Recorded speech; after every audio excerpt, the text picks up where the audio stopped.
आज सबसे पहले आपसे एक सवाल।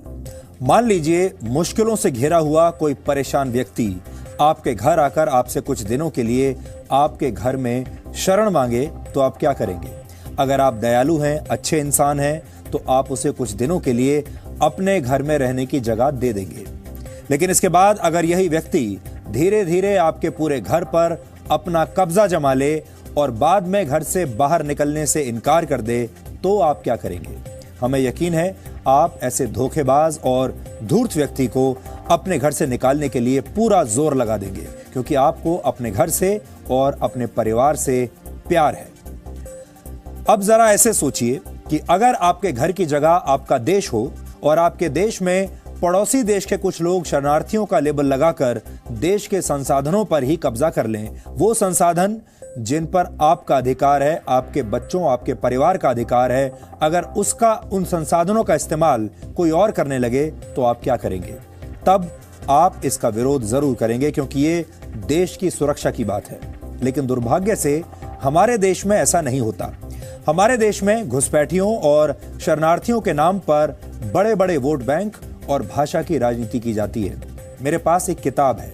इस किताब का नाम है बांग्लादेश के स्वतंत्रता संग्राम में भारत का योगदान। ये किताब है जो इस वक्त मैं आपको पढ़कर सुनाने वाला हूं। इसके लेखक बांग्लादेश के सलाम आजाद हैं।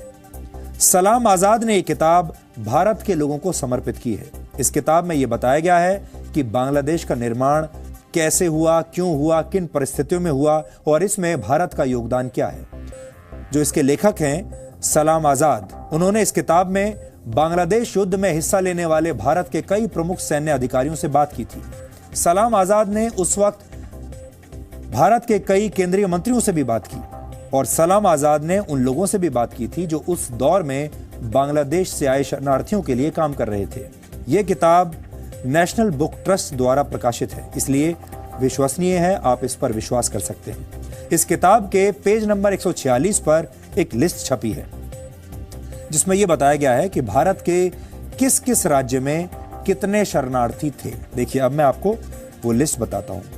ये वो किताब का पेज नंबर 146 है।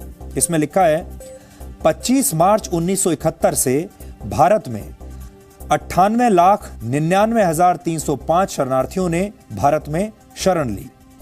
तो आप ऐसे समझिए कि 25 मार्च 1971 को तकरीबन 1 करोड़ शरणार्थियों ने भारत में शरण ली थी। अब उसका ब्रेकअप देखिए, ये टेबल देखिए। 25 मार्च से 15 दिसंबर 1971 तक शरणार्थियों का आना, राज्यों का नाम लिखा है और कितने शरणार्थी आए कुल वो यहां लिखा है। पश्चिम बंगाल में 74,93,000 शरणार्थी आए थे। त्रिपुरा में 14,16,000, मेघालय में 6,67,000, असम में, ध्यान देने वाली बात क्योंकि आज हम असम की बात कर रहे हैं, असम में 3,12,713 शरणार्थी आए थे 15 दिसंबर 1971 तक। अब जो आंकड़ा हम आपके सामने पेश कर रहे हैं और जो सवाल है वो ये है कि अगर 15 दिसंबर 1971 को 3,12,000 शरणार्थी थे असम में, तो आज 2018 में यानी 47 साल में इनकी संख्या 40 लाख के पार चली गई है।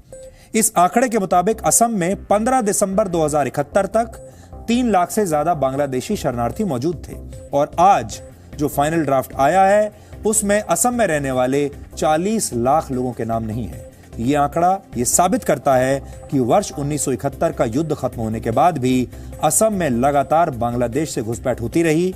जो आंकड़ा 1971 में 3,12,000 था वो अब 40 लाख पहुंच चुका है, क्योंकि अगर ये मान भी लिया जाए कि बांग्लादेश युद्ध के दौरान भारत आए 3 लाख शरणार्थी वापस नहीं गए तो भी ये आबादी 40 लाख नहीं हो सकती, क्योंकि 47 साल में 3 लाख लोगों की आबादी बढ़कर 40 लाख होने का मतलब है 1233% की जनसंख्या वृद्धि। फिर से सुन लीजिए, एक नहीं सकते। जबकि बांग्लादेश के घुसपैठिए अगर चाहें तो असम में बड़े आराम से आकर रह भी सकते हैं और आपके हिस्से के संसाधनों का इस्तेमाल भी कर सकते हैं, और ऐसे लोगों को हमारे ही देश के कुछ नेता बचा भी रहे हैं।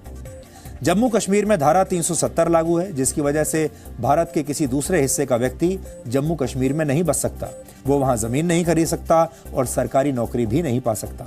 लेकिन असम में किसी दूसरे देश का व्यक्ति घुसपैठिया बनकर आ भी सकता है, रह भी सकता है, आराम से नौकरी भी पा सकता है और वहां के